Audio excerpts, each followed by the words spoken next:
Vamos a hablar hoy día de la regulación del balance ácido-base. Cuando hablamos de balance, ¿qué cosas se me ocurren? Todos levantan la mano, ¿qué significa balance? Equilibrio. ¿Equilibrio entre qué y qué? En el caso nuestro, en el caso del ser humano, ¿equilibrio entre qué y qué? Ya, o sea, equilibrio entre lo que ingreso, lo que producimos y lo que tenemos que eliminar. O sea, todo lo que ingresa en nuestra economía, llámese ácidos o llámese bases, tienen que ser eliminados. ¿Con qué finalidad? ¿Cuál es la finalidad? ¿Cómo? ¿La homeostasis de qué? ¿Corporal? ¿Sí? Hay que refinar la respuesta. ¿Qué dice usted? ¿Homeostasis de?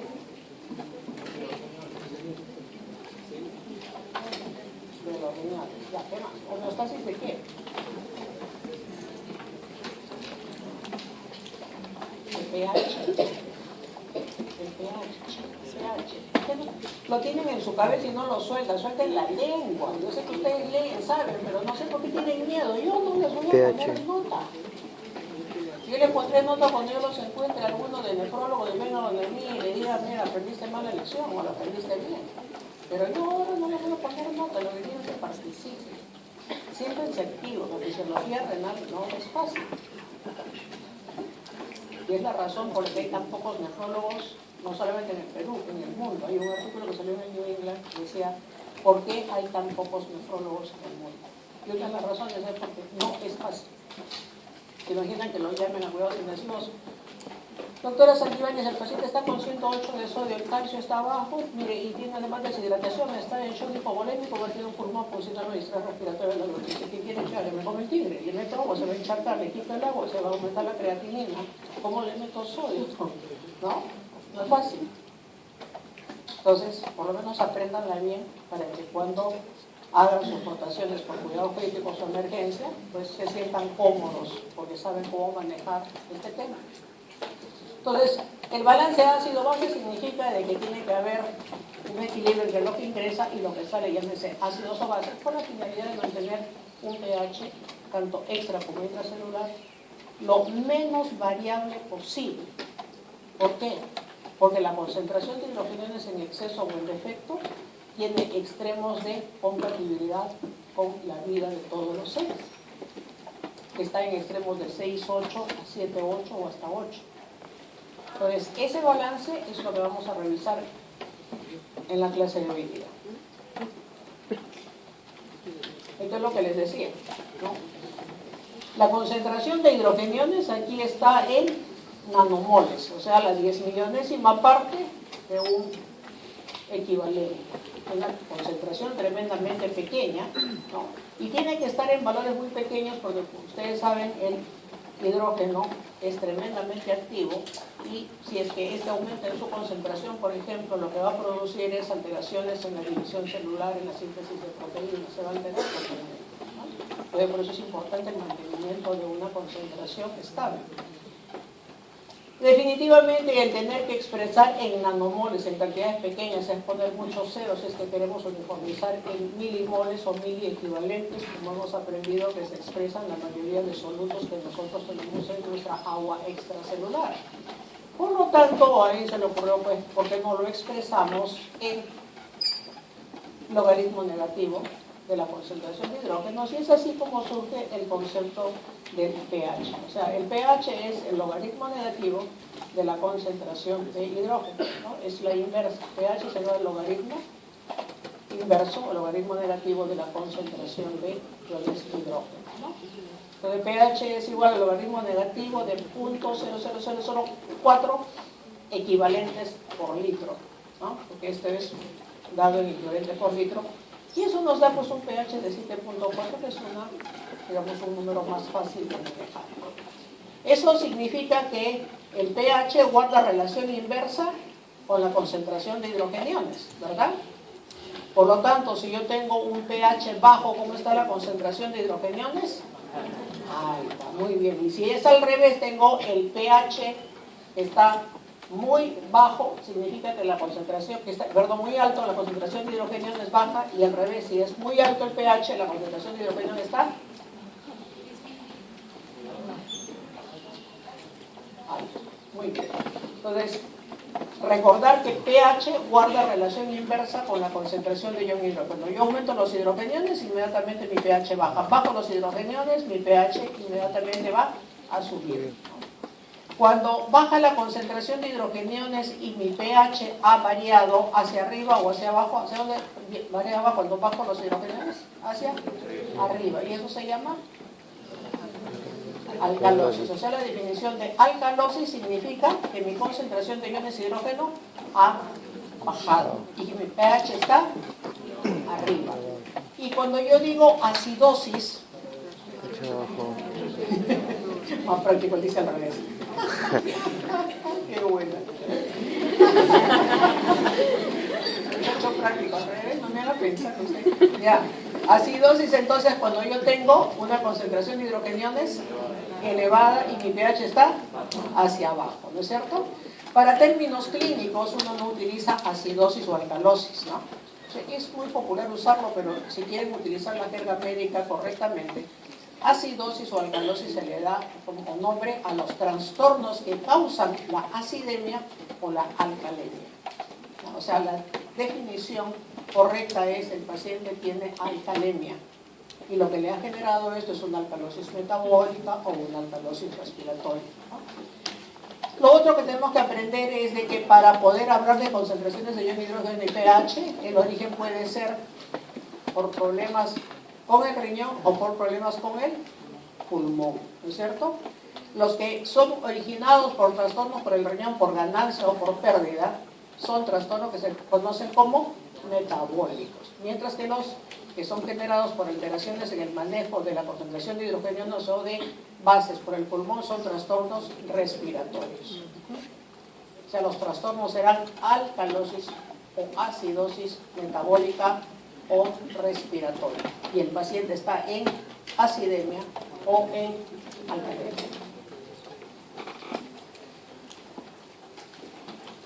Muy bien, entonces nuestra concentración normal está en estos valores y este es nuestro pH normal. Y por lo tanto, esto es a lo que idealmente va nuestra economía, nuestros sistemas de regulación del equilibrio ácido-básico. Y como ven, los extremos compatibles con la vida están en una concentración de 16 nanoequivalentes y 160 nanoequivalentes, que equivale a un pH de 7,8 y de 6,8 respectivamente. Fuera de esos valores, la vida ya no es compatible. Estamos hablando de todos los seres vivos. Entonces, ¿qué tenemos que hacer con el hidrogenio? Que es lo que más producimos, porque todos los días comemos, no dejamos de comer, ¿no es cierto? Y el simple hecho de que ustedes salgan corriendo en la mañana porque se les pasó la hora, ¿generan ácido o no? ¿Qué ácido generan cuando salen corriendo? Ácido láctico, ¿no es cierto? Y cuando se van el fin de semana a una parrillada con los amigos, ¿generan ácidos? ¿De dónde vienen esos ácidos? De las proteínas, ¿no es cierto? De lo que se come en la parrillada, el chorizo y todo lo demás. Muy bien, la amortiguación de estos iones hidrógeno pues se da por esto, letra A, que son los amortiguadores, que lo que van a hacer es atrapar al hidrógeno. La idea de los amortiguadores es que tienen que ser ácidos o bases débiles, idealmente, porque esos permiten capturar o donar un hidrogenio en forma lenta, sin mayor potencia. Mientras que los ácidos y bases fuertes están constantemente ionizándose y no mantendrían estabilidad del pH. Por ejemplo, ácido clorhídrico inmediatamente se disocia en cloro e hidrogenio. No podría mantener estabilidad si es que el paciente tiene una alcalosis metabólica, como donante de hidrógeno. Entonces, los amortiguadores necesariamente tienen que ser ácidos o bases débiles. ¿Cuál es la definición de ácido según su curso de química? ¿Ah? ¿Cómo? Más alto. ¿Ácido? ¿Sí? ¿Cuál es la definición de ácido? el que dona hidrogeniones. Y la base, lo contrario.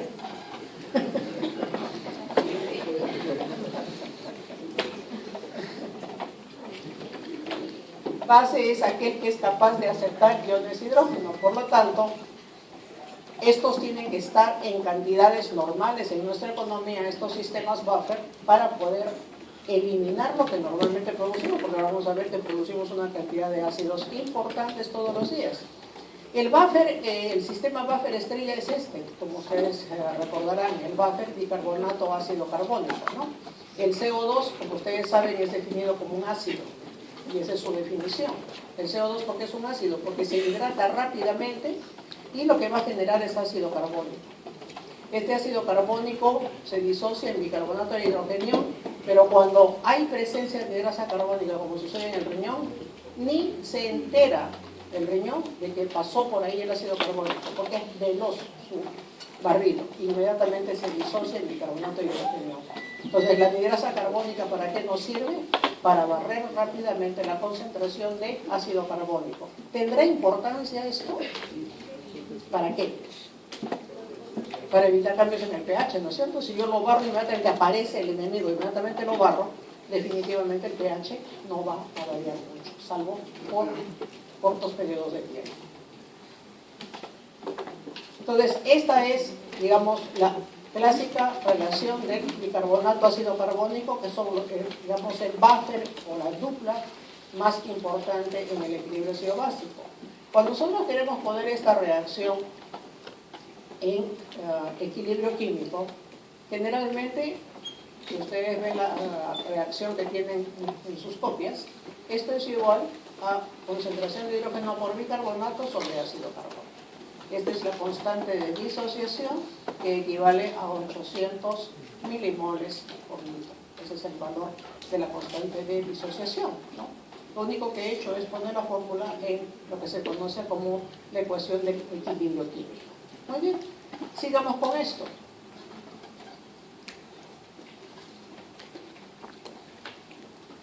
Lo que he hecho es sacar al hidrogenio. Lo retorno para que lo puedan ver. Esto es simplemente para que entiendan la fórmula de Henderson, porque a veces uno dice de dónde sale, ¿no? Y una de las cosas importantes del estudiante de medicina es curiosidad científica.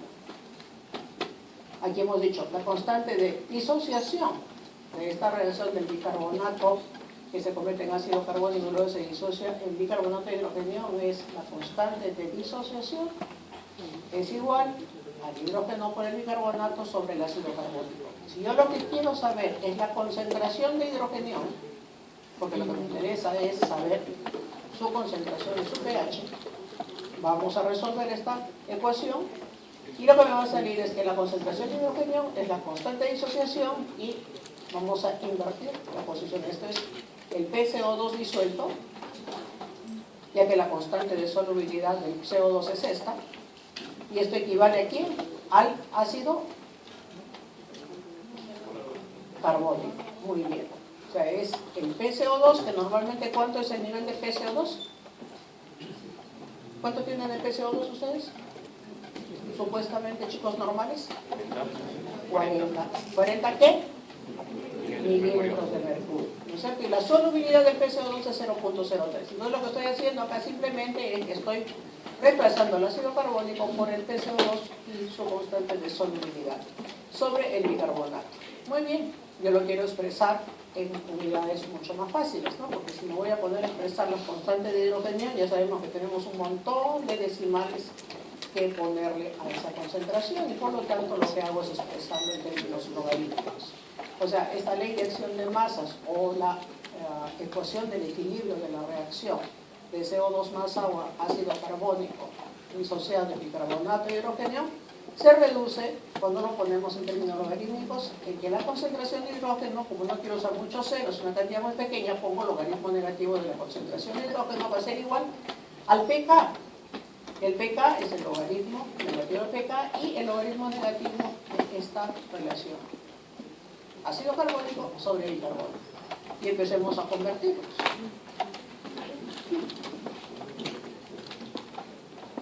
Aquí está. El logaritmo negativo de la concentración de hidrógeno es el pH, el logaritmo negativo de la constante de solubilidad es el pK, seguimos con logaritmo negativo de ácido carbónico con bicarbonato. Para poner esto en positivo, ¿qué cosa tenemos que hacer?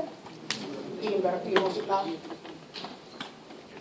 la relación de estos dos factores, ¿no es cierto? pH entonces igual al valor de los 800 nanomoles que habíamos dicho en la constante de disociación, equivale a un pH en un logaritmo de 6.1, este es el valor, más el logaritmo de bicarbonato sobre el ácido carbónico. Y esa es la famosa ecuación de Henderson-Hasselbalch. Ahora sí, solucionada la curiosidad de dónde viene la ecuación. Entonces, si me preguntan de dónde viene la ecuación de Henderson-Hasselbalch, ¿qué cosa es? ¿Quién me lo define? No me digan que gasté salió con gusto. ¿Quién me define la ecuación de Henderson-Hasselbalch? ¿Qué cosa es?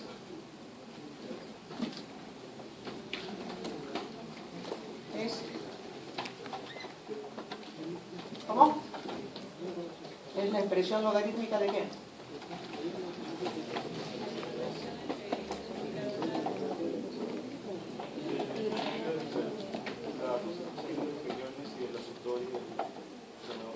Claro, o sea, es la expresión logarítmica de la reacción que hay entre el CO2 y el agua al producir ácido carbónico y su disociación posterior. O sea, la expresión logarítmica es la ecuación de Henderson-Hasselbalch. Pero existe otra que es la ley de acción de masas, que muchas veces se utiliza cuando uno quiere hacer cálculos. Se las pongo porque siempre es importante que sepan de dónde viene. Y esto es simplemente que yo pongo la concentración de ion hidrógeno es igual a la constante de disociación, ácido carbónico sobre bicarbonato. Si esta es la constante de solubilidad del PCO2, 0.03, y este es 800 milimoles, ¿cuánto me sale 800 por 0.03? Muy bien, así es. Y esto me va a servir cuando yo quiera saber hasta qué concentración debo llevar un hidrogenio, una concentración de hidrogenios en pacientes en estado crítico. No les voy a dar ejemplos porque les voy a complicar la vida, pero para eso sirve esto, ¿no? Entonces yo puedo saber de que, por ejemplo, pH de 7.2, según mis tablas, equivale a 60 nanomoles de ion hidrógeno, ¿no? Entonces 7.2 sabemos que es el pH por encima del cual nadie se muere. Entonces el sujeto me queda con 6,9 y lo único que hago es reemplazar aquí por el 60, que es a donde quiero llevar. El 24 pongo el PCO2 que me mandan del laboratorio, ¿no? Y pongo aquí X, el bicarbonato, para saber cuánto de bicarbonato tengo que administrarle para corregir ese estado de acidemia severa. Para eso se utiliza. Como digo, no quiero tiempo, pero lo voy a complicar, por eso lo van a ver cuando hagan semiología e introducción a la clínica, que es donde se hace esta explicación. Pero esa es la ley de acción de masas. Muy bien, decíamos que todos los días producimos ácidos, ¿no es cierto? Y estos ácidos vienen básicamente ¿de dónde vienen eso de las proteínas, ¿no? Tenemos el radical sulfidrilo y tenemos el radical de las proteínas con el fosfato, que es uno de los ácidos endógenos que se producen cuando hay un aumento importante en el consumo de proteínas. Y por último, tenemos ácidos orgánicos provenientes del metabolismo de carbohidratos y de grasas. Entonces, esto es nuestra producción diaria. Todos los días producimos porque comemos proteínas, comemos carbohidratos y comemos grasas. ¿De acuerdo? Estos ácidos se dividen en dos grupos. Los llamados ácidos volátiles. ¿Cuáles son los ácidos volátiles? Los que pueden ser manejados por el pulmón, ¿no es cierto?, a nivel respiratorio. Y ese es por excelencia, ¿quién? El CO2, ¿no es cierto? El CO2, por definición, es un ácido, como hemos dicho. Pero existen los ácidos no volátiles o ácidos fijos. Estos no pueden ser eliminados por el pulmón y estos tienen que ser manejados ¿por quién? Por el riñón, ¿no? Por el riñón. El bicarbonato, claro, interviene, pero es el riñón el que lo va a manejar. Tenemos aniones metabolizables, o sea, los que producimos diariamente. El metabolismo de carbohidratos, por ejemplo, ¿qué cosa tenemos que eliminar todos los días? El ácido acetoacético y el beta-hidroxibutírico. Tenemos que eliminar lactato, ¿no es cierto? Entonces, estos son cargas ácidas, aniones metabolizables que eliminamos diariamente. Pero tenemos otros aniones metabolizables, pero que son inusuales, o sea, no todos lo tenemos. ¿Cuáles son? el D-lactato, el propionato, el butirato. ¿Esto en qué caso se ve? Cuando hay sobrecrecimiento bacteriano, o sea, problemas infecciosos a punto de partida intestinal, en donde el metabolismo bacteriano nos va a generar. Son inusuales porque no son habituales en nosotros, pero es capaz el riñón de metabolizarlos. Y luego tenemos un grupo de aniones no metabolizables, ¿no? Estos aniones no metabolizables están asociados generalmente a fármacos, ¿no? Los anillos de penicilina, cefalosporinas y otros fármacos que no son metabolizables, no son manejados por el riñón y tienen que ser eliminados como sales. O sea, tienen que ser convertidos primero a sales para que el riñón le sea fácil poder eliminarlos. Y por último, la desaparición de cationes. Hay cationes, aminoácidos catiónicos como la histidina, la arginina y la lisina. Utilicen la mnemotecnia FAL, o FOL, como quieran, ¿no? HAL, histidina, arginina y lisina salud, que para convertirse en productos neutros en CO2 y agua, liberan una gran cantidad de iones hidrógeno.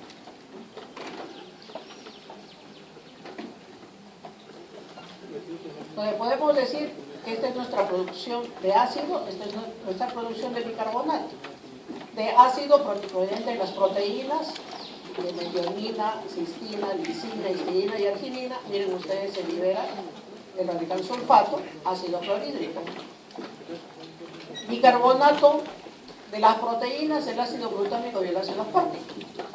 De carbohidratos tenemos el ácido láctico, se liberan aniones orgánicos en la producción de bicarbonato proveniente de los carbohidratos, y de las grasas, los cuerpos cetónicos que van a agrandar nuestra cantidad de hidrogeniones.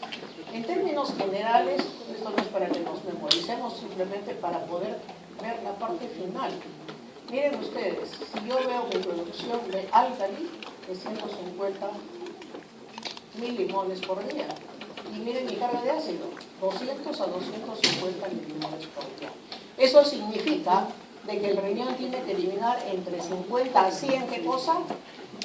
Milimoles de hidrógeno. O sea, producimos más ácido. Y el hidrógeno es univalente. Por lo tanto, los milimoles equivalen a miliequivalentes. O sea, son 50 a 100 miliequivalentes de ion hidrógeno. ¿Y hasta cuánto tenemos que rebajarlo? Hasta 40 nanoequivalentes. Es una concentración bien pequeña la que tiene que quedar entre nuestro intra y extracelular.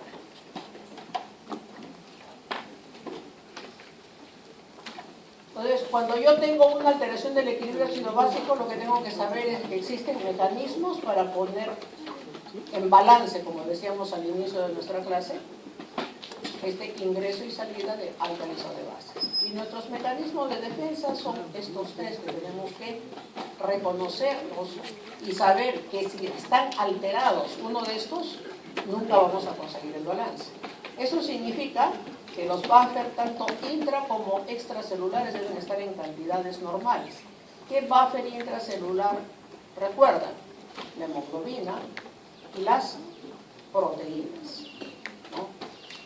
Esos son los buffers importantes. Y en el extracelular, ¿quién es el más importante? El bicarbonato. Las proteínas le siguen, pero el bicarbonato es el que está en forma abundante. Ahora, una de las cosas importantes es cuando uno, para los que son aficionados a la química, los que les gustaba la química, no sé cuántos aficionados hay a la química, hay muchos aquí, ¿no? ¿No? Qué terrible, yo odiaba la química. Nunca me gustó. Y cuando empecé a estudiar metrología dije, me arrepiento, en todos los idiomas, en todas las religiones, por no haber estudiado química, porque tengo que no estudiar química. Vamos, para los que han leído química, recuerdan que los buffers, las sustancias buffer o neutralizantes, tienen un mejor perfil cuanto más cerca están del pH de la solución problema, ¿no es cierto? La solución problema, ¿qué pH tiene? ¿Qué pH tenemos? 7.4. Por lo tanto, ¿cuál será el mejor buffer? El que tenga un pK más cercano, ¿no es cierto? Más cercano en el más menos 1. Y entonces decimos, el buffer bicarbonato tiene un pK de 6.1. Entonces, ¿por qué me viene usted, doctora, a contarme de qué es el más importante? ¿Ah? 1, porque es más abundante. Y 2, porque es manejado por 2 sistemas, pulmón y riñón. Y eso permite el manejo adecuado de la infección de hidrogeniones, como vamos a ver más adelante. Y lo otro es, si yo tengo una concentración de fosfato alta dentro de la célula, como vimos en la primera clase, ¿se acuerdan la cantidad de fosfato que decimos que era importante para los procesos de alta energía? Ahora les voy a decir, el fosfato no sirve como buffer. Ustedes dirán, ¿y entonces para qué lo tenemos? Abundante. Entonces, ¿por qué el fosfato es considerado un buen buffer? El fosfato es considerado un buen buffer porque tiene un pK cercano, tiene 6.8, 6.9, pero no actúa en el extracelular, actúa como buffer urinario, buffer en la orina, para arrastrar iones de hidrógeno, que ahora vamos a verlo, hoy día vamos a ver todo eso en la clase. ¿Cómo es el pH de la orina? 7.4 es más bajo, por lo tanto, si me preguntan cuál es el buffer más, digamos, cercano a eficiencia, la mayor eficiencia, el fosfato, pero es un buffer urinario. A nivel intracelular no cumple ninguna función, así, cero en el balance ácido-base. Su función es generar compuestos de alta energía para todos los procesos metabólicos dentro de él. ¿Ya? No tiene nada que ver. ¿Y por qué es eficiente el bicarbonato? Porque se maneja por 2 sistemas, pulmón y riñón. El otro mecanismo que tenemos es el pulmón. ¿Qué cosa hace el pulmón? Yo aumento mi ventilación alveolar y ¿qué cosa voy a exhalar? CO2. Y el CO2 es un ácido. Ahora, ¿cómo es de que el pulmón puede hacer esto? Porque va a sentir el pH del líquido cefalorraquídeo en unos quimiosensores, y cuando esta concentración de hidrogeniones es alta, estimula la ventilación alveolar, que puede ser 4 hasta 5 veces. Y de esa manera va barriendo el CO2, es decir, está barriendo ácidos, está barriendo hidrogeniones. ¿Está haciendo lo correcto el pulmón? Sí. ¿Está haciendo lo correcto? Porque el paciente está en acidemia, ¿no es cierto? Ahora, ¿el pulmón es perfecto para corregir el defecto metabólico? No. El pulmón se agota, tiene límites de compensación, que los van a aprender cuando hagan clínica, y eso hace de que, si bien es cierto, es de una acción rápida, que es minutos a más allá de 1 hora, su compensación no llega ni siquiera a las 3/4 partes de la carga de ácido que se le ofrece. O sea, por la justa, raspando llega a 70, 75% no más. Y el resto le dice, te toca, ¿no?, al riñón. Yo ya hice mi parte. Entonces, importante para las alteraciones de los trastornos de tipo metabólico. Cuando yo tengo una concentración de hidrogeniones baja, es decir, tengo el pH... A ver, tengo la concentración de hidrógeno bajo con este pH. Alto, ¿estoy bien? En alcalemia, muy bien. Mis sensores en el centro respiratorio lo van a sentir, y ¿qué van a hacer? Bajan la ventilación alveolar. Y cuando yo bajo la ventilación alveolar, ¿qué pasa? Aumenta el PCO2 y disminuye el oxígeno, ¿no? Y vamos a poder tolerar, sacrificar el equilibrio ácido básico por el hambre de oxígeno tisular. No. O sea, el pulmón es eficiente para el manejo de los cuadros generados por acidosis metabólicas, pero es malo para la corrección de trastornos en donde lo que predomina es alcalemia. Porque la hipoxia, ¿qué cosa es lo que hace la hipoxia? Tengo hambre de aire. Se acabó el equilibrio ácido básico, ¿no? Entonces, en cuadros en que el pH es elevado porque la concentración de hidrogeniones ha disminuido como consecuencia de un trastorno metabólico, el pulmón no es bueno. es malo para corregir el defecto y es pobre su colaboración, ¿no? Y por último, los órganos rey, que son los que hacen todo en nuestra economía, tomamos, comemos licor, comemos 3 parrilladas seguidas, son nuestros riñones. Ellos siguen trabajando igualito mientras dormimos, esto para la sangre, esto para la orina, ¿no es cierto? Y el riñón tiene un problema. Él no puede actuar inmediatamente, él se toma 2 o 3 días. ¿Por qué? Pues como vamos a ver en el desarrollo de la clase, tiene que estimularse el aumento de transportadores para manejar esta carga de ácidos o esta carga de álcalis. Y eso toma tiempo, ¿no? Pero es el que finalmente va a corregir el trastorno ácido-básico. Estos son los buffers que hemos mencionado. Cuando se acepta un hidrogenio, el sistema bicarbonato ácido carbónico funciona como base, y si esto fuese al revés, ¿no?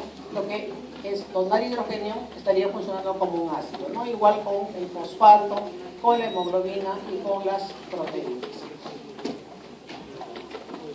Miren esto interesante, de los mecanismos de atrapamiento de la carga de hidrogenio, ¿cuál es lo más importante? Los buffers intracelulares. Si bien es cierto, el bicarbonato es abundante, miren, el buffer extracelular es el 43%, 57-60% lo hacen los buffers intracelulares, y son eficientes. Atrapan el hidrogenio o donan hidrogeniones y se mantienen estables por las siguientes 2 a 4 horas en que el trastorno es corregible. ¿Qué tenemos que recordar en el buffer intracelular? ¿Le suena eso? Yo te doy, ¿tú qué me das? No suena, hay muchas sonrisitas por acá. Sí, sabemos, doctor. Ya. Lo mismo le dice la célula. Ya, yo te recibo el hidrogenio, pero tienes que recibir tú algo. ¿Qué cosa va a darle la célula al extracelular? Ya, entra el hidrogenio, sale el sodio. ¿Que me aumente un sodio, 5 sodios o 10 sodios, me va a cambiar la vida? No. Va a afectar mi osmolaridad, pero no, pues no es una cantidad tremenda. Pero si además se intercambia por potasio, y este sujeto empezó con un potasio en 5, valor superior normal, y empieza con una acidemia severa, ¿qué le va a pasar al paciente? Va a ser hipercalemia y puede hacer arritmia cardíaca severa, ¿no? Entonces, recordar que en los casos de buffer intracelular se produce ese intercambio en donde es importante tener en cuenta el nivel de potasio.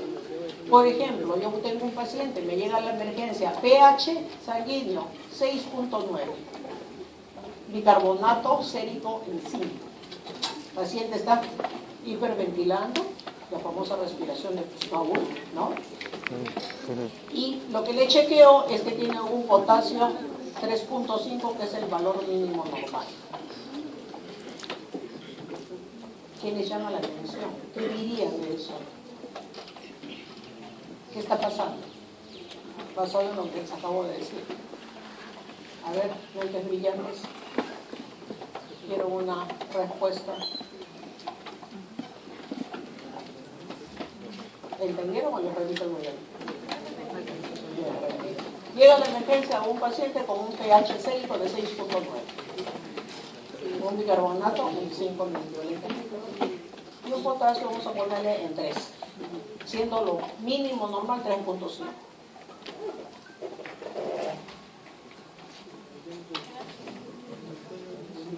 Basado en lo que les acabo de decir, ¿qué tiene este paciente?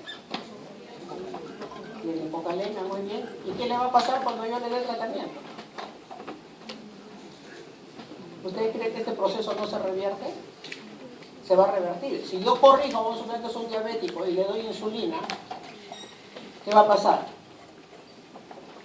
La célula que está panzona, empachada, le dice, te regurgito los hidrogeniones, devuélveme lo que yo te di, me peleo contigo, devuélveme mi sodio y devuélveme mi potasio. ¿De acuerdo?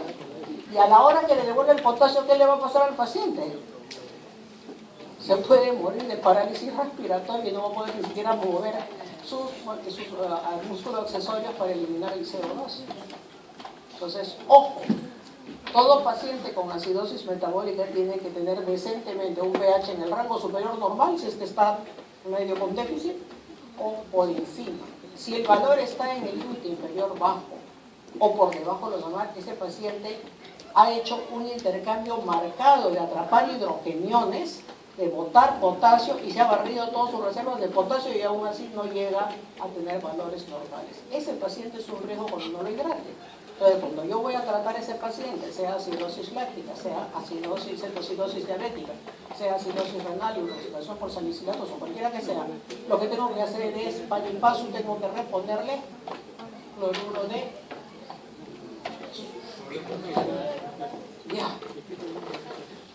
cloruro de potasio, ¿no es cierto? Y así yo voy a evitar el riesgo con estos pacientes.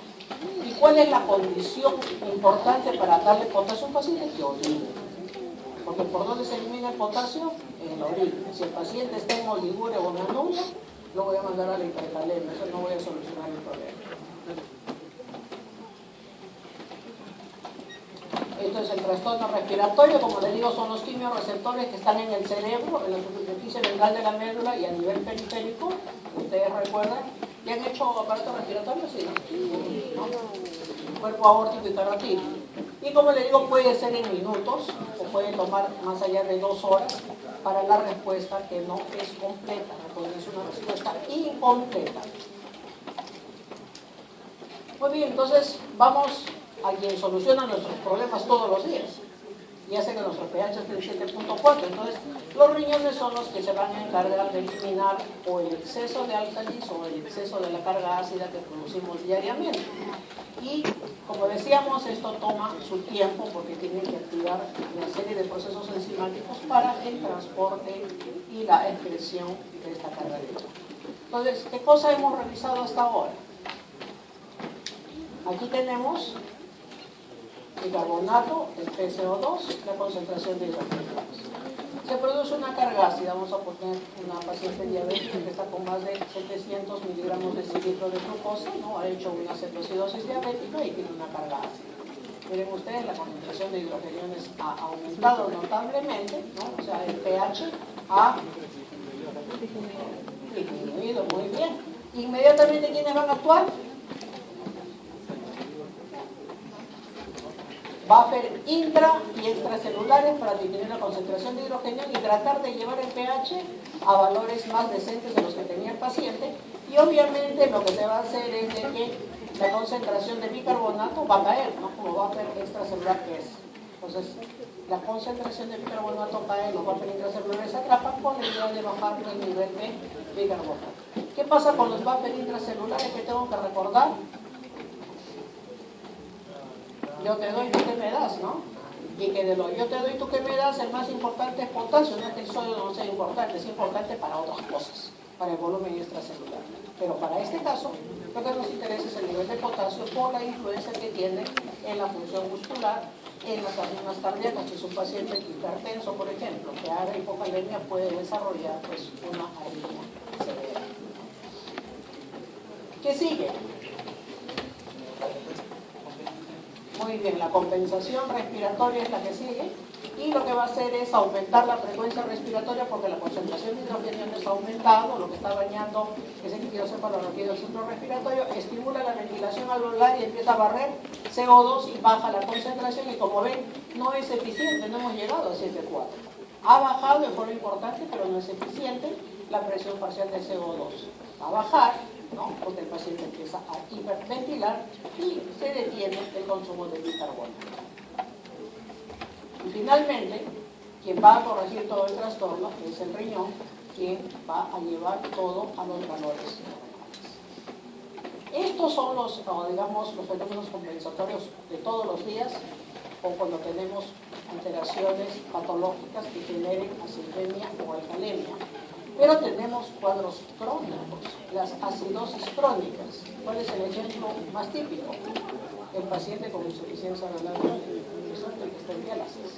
El paciente con enfermedades tubulares congénitas que tienen acidemias crónicas. En estos pacientes que producen grandes cantidades de ácidos todos los días durante toda su vida desde el momento del diagnóstico, ¿cuál es el buffer más grande y más importante? Muy bien, el hueso. Pues el hueso es capaz de acumular hasta 3.000 milimolas de hidrógeno, pero en la hipótesis del trade-off o de cambio, yo te doy que verás, el hueso sale perdiendo si es que no controlamos adecuadamente a nuestros pacientes. ¿Por qué razón? El hidrógeno es capturado en el hueso, pero hay salida de ¿qué? De sales de calcio, carbonato y fosfato de calcio, llevando a la enfermedad mineral ósea, conocida antiguamente como osteodistrofia renal, que es una enfermedad bastante limitante con el renal crónico. Llega un momento en que sus huesos se ponen como galletas de soda y hasta caminando pueden fracturarse, ¿no? ¿Solamente es la liberación de sales de calcio? No. El tema es que esto va acompañado de otras cosas. El paciente empieza a perder calcio en la orina y el calcio es tóxico para los tubos renales y lo que le va a producir es una nefropatía intersticial crónica, o sea, fibrosis en el intersticio y donde están los tubos y los vasos, eso se fibrosa. Y según la fisiología renal, que le hemos tenido que cambiar, porque realmente también ha sido básico para hoy día, en vez de hacer fisiología del glomérulo y todo lo demás, estoy viendo hace tiempo que lo cambien, esta vez no lo cambien, a ver si el próximo año la otra promoción lo cambien, ¿no? Según esa teoría que dice, la teoría de la nefrona intacta dice lo siguiente: yo puedo tener glomérulos bien bonitos, ¿no? Bien maquillados, pero si los túbulos están enfermos, ¿me sirve esa nefrona? No.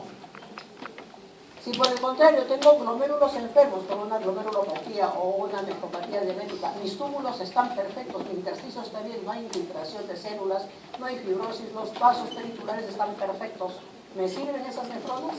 No. O sea, la teoría de la nefrona intacta, ¿qué dice? Que tiene que ser la unidad anátomo-funcional íntegra para poder cumplir con la solución. Y en los casos en que el paciente tiene estas compensaciones crónicas al perder calcio en forma importante durante años de años, ese calcio, el calcio es muy tóxico para el nivel de túbulo y produce fibrosis intersticial, y esa fibrosis hace que el glomérulo, por muy bonito que esté, no sirve como unidad funcional, o sea, no sirve como nefrona. Produce esta nefritis intersticial, en los huesos produce osteomalacia y además se libera potasio de dentro de la célula. O sea, crónicamente este paciente va a estar sometido a estas 4 características, son muchas más, pero digamos son las más frecuentes. Muy bien, entonces vamos a ver cómo se maneja el ion de hidrógeno y el bicarbonato. Para eso tengo que referirme a lo que debería ser la clase previa, ¿no? Como le digo, el signo a lo que dice el signo, porque eso es lo que deberíamos hacer primero, cómo se transporta a nivel tubular todos nuestros solutos. Aquí tenemos la célula tubular y estos son los espacios entre las células, son una especie de gelatina de material con gran cantidad de material colágeno en la vía paracelular, que sirve como digamos, una defensa para evitar que el filtrado que se reabsorbe no retorne a la luz tubular. El pasaje de solutos a través de la célula es lo que se conoce como vía transcelular, por donde migran una gran cantidad de solutos que vamos a aprender en el desarrollo del capítulo. Esta es la membrana apical, ¿no? La que mira hacia la luz tubular. Esta es la membrana vasolateral, ¿no? Y este es el espacio intercelular lateral, donde todos los solutos van a pasar acá y van a hacer su colita.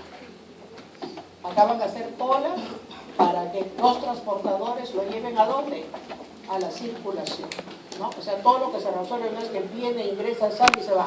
Así no es. O sea, se producen una serie de procesos, ingresa a la célula, aquí hay transportadores, tiene que esperar los transportadores vasolaterales, aquí hace su cola y tiene que esperar para ser transportado a la sangre, sea por transporte activo cuando va contra gradiente o simplemente por gradiente de concentración.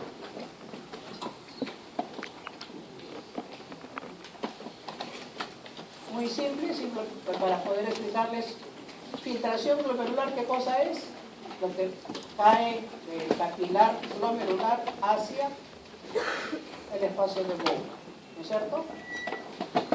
¿Qué cosa se filtra? Es un ultrafiltrado del plasma en donde no pasan, ¿qué cosa?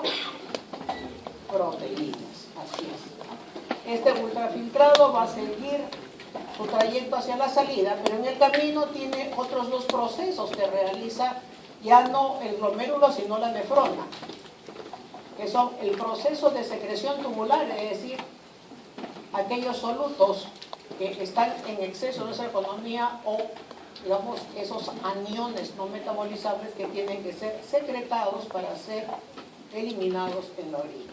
O sea, estos vienen de la circulación hacia la luz tubular. Y el otro proceso es el proceso de reabsorción, es decir, los elementos que se encuentran dentro de la orina, los solutos que requieren regresar a la circulación, como el ejemplo más clásico que es el cloruro de sodio, ¿cierto? Para mantener homeostasis. Entonces, la excreción urinaria es, pregunta de examen, la excreción urinaria es la expresión de la tasa de filtración glomerular. Es expresión de lo que se filtra, lo que se reabsorbe y lo que se secreta, ¿no? Entonces, puede tener un paciente una filtración glomerular de la sustancia que es de 80 mililitros por minuto, ¿no? Se mide la concentración y dice, si es 80 mililitros por minuto, la concentración de la orina está aumentada. Si está aumentado, o sea, el aclaramiento o el clearance, la filtración glomerular de esa sustancia que yo tengo como sustancia problema es mayor que la filtración glomerular normal, significa que esa sustancia se está secretando. Si el clearance o la depuración de una sustancia problema es menor que la tasa de filtración glomerular normal, significa que esa sustancia se está reabsorbiendo, ¿no? Eso es importante que lo tengamos.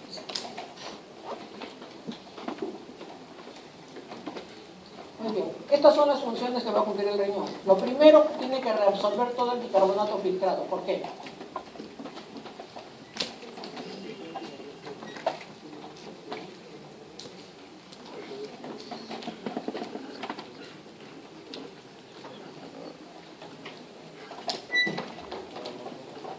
¿De dónde viene el bicarbonato? ¿De la disociación de quién? Del ácido carbónico, que se disocia en bicarbonato de hidrogenión. Muy bien. Si yo cojo el hidrogenión y lo boto, ¿quién se va a quedar ahí solo sin ser neutralizado? El hidrogenión. Eso es lo que el bicarbonato lo pierde.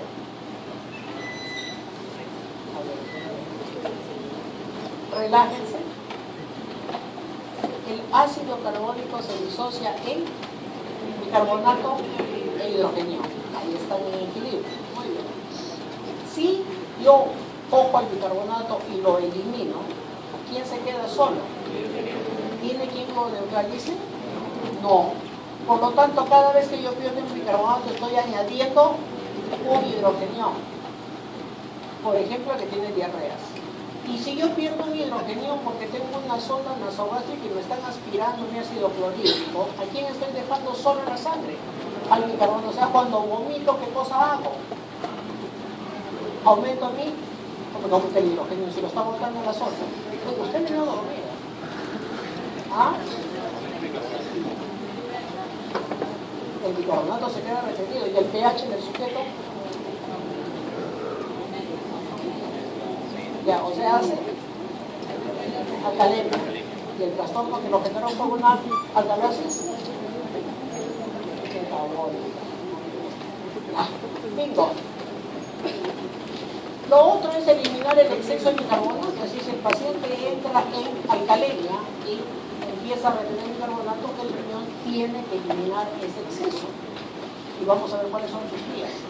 Luego, el riñón decentemente tiene que regenerar el bicarbonato que se ha producido. Vamos a suponer que estamos de fin de semana y nos hemos cogido una carga proteica muy grande, porque tenemos el antojo toda la semana. Nos puede decir, uno come una manzana, se toma el yogur, ¿no es cierto? Tomamos agua, ¿sí o no?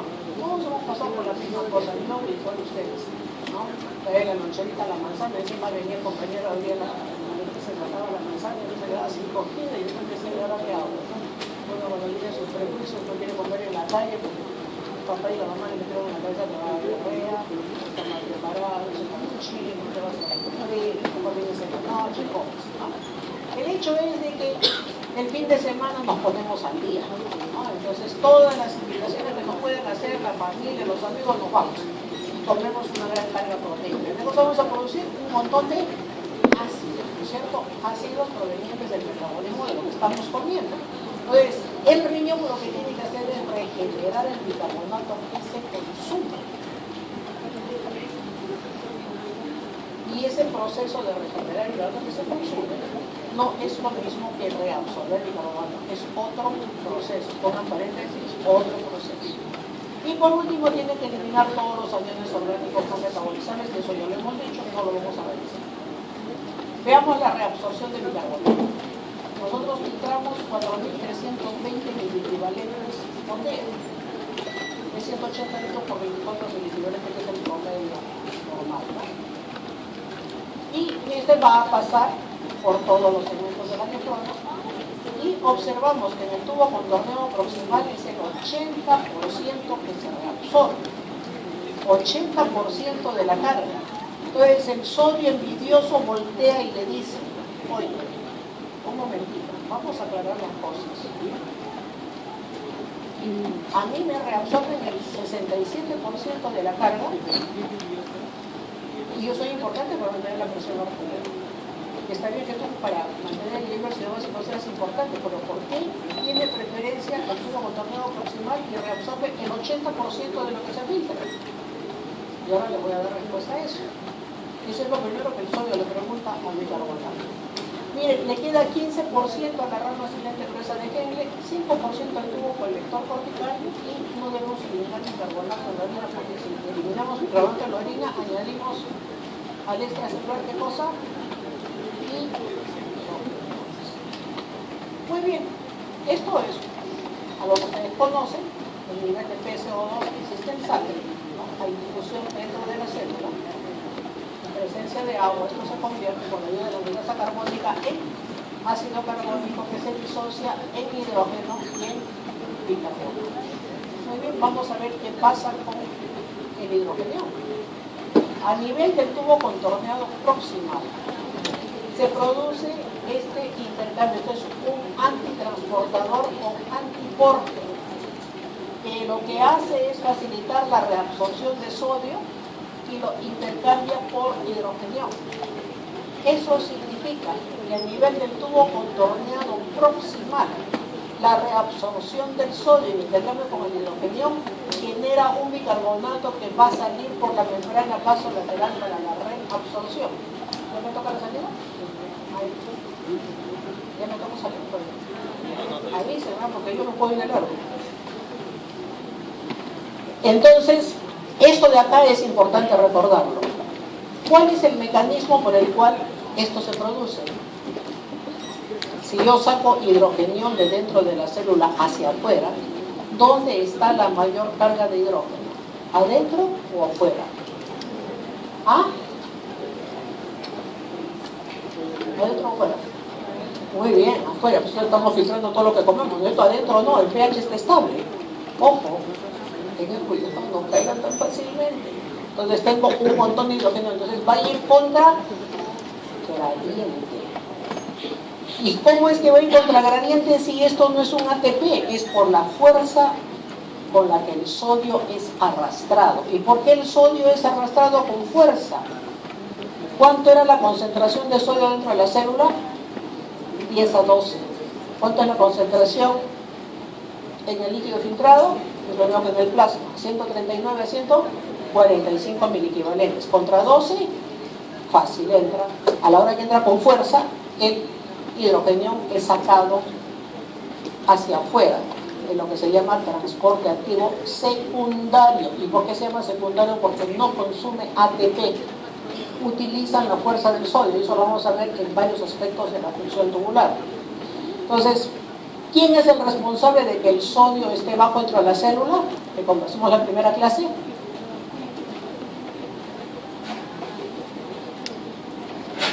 La bomba sodio-potasio antipeasa odia al sodio. Dentro del sodio lo agarra del cuello, lo bota y lo cambia por potasio. No se olvide. Entonces, eso permite de que la concentración de sodio siempre esté baja y de esa manera, por diferencia de concentración, ingresa el sodio con fuerza y esto permite el arrastre de hidrógeno contra gradiente. transporte activo secundario. Pero además, esta carga de hidrogenio proveniente de la inyección del ácido carbónico a nivel de tubo proximal sale con esta bomba. Hay una hidrógeno ATPasa en el borde luminal del tubo contorneado proximal. Muy bien. Este hidrogenio, ¿con quién se va a juntar? El bicarbonato de sodio, desde el sodio acá, y el bicarbonato se une al hidrogenio y forma ácido carbónico. Muy bien, entonces, este bicarbonato que está en el lado vasolateral va a salir acompañado del sodio o con este recambiador lateral de aniones en intercambio con el cloro. Primera pregunta. Ojo con la respuesta. ¿Este bicarbonato que va a salir acá es el mismo que ha sido filtrado? No.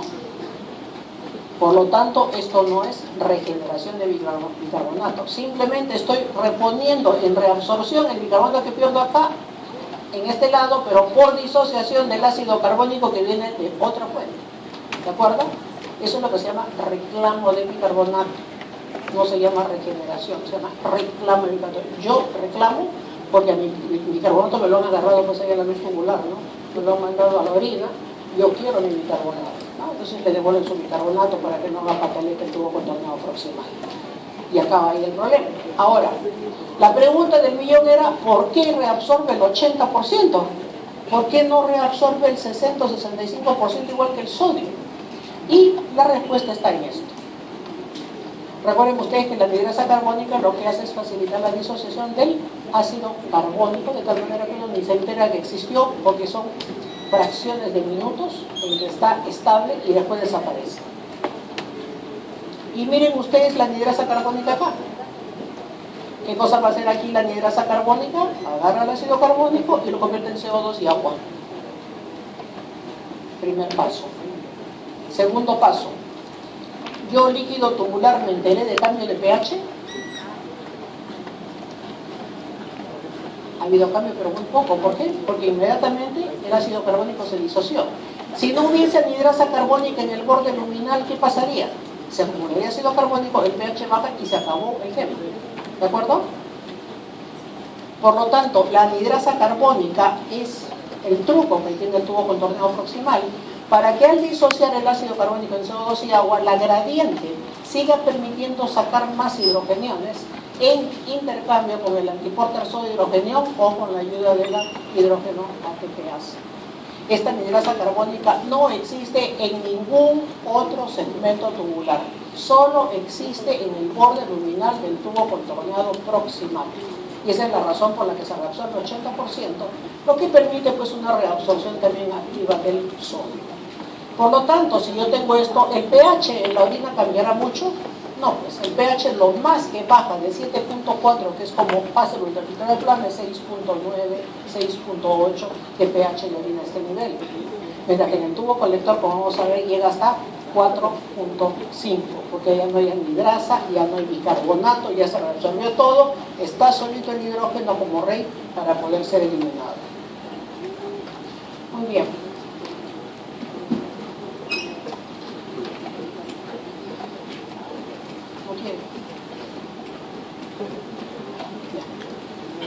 En el asa de gel es 15%, no les he puesto acá el dibujito, porque es exactamente igual que en el tubo proximal. ¿Cuál será la diferencia para que reabsorba solo 15%?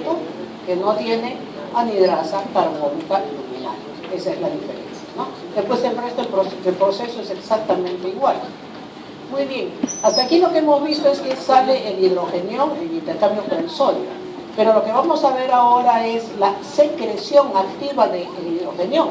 Porque imagínense a nivel del tubo colector cortical y el distal tardío, cuánto de hidrógeno ya está viniendo desde arriba, ¿no? Una catarata de sodio, de cloro, incluidos los hidrogeniones. Entonces, aquí ya esa cantidad de hidrogeniones tiene que ser neutralizada, ¿no? Y en sangre, el exceso de hidrogenión que tenemos tiene que ser eliminado. ¿Cuánto hemos dicho que se filtra de bicarbonato todos los días? ¿Cuál es la carga de bicarbonato filtrada? ¿Ah? ¿Están allí? ¿Se fueron? ¿Cuánto es la carga de bilonato filtrada?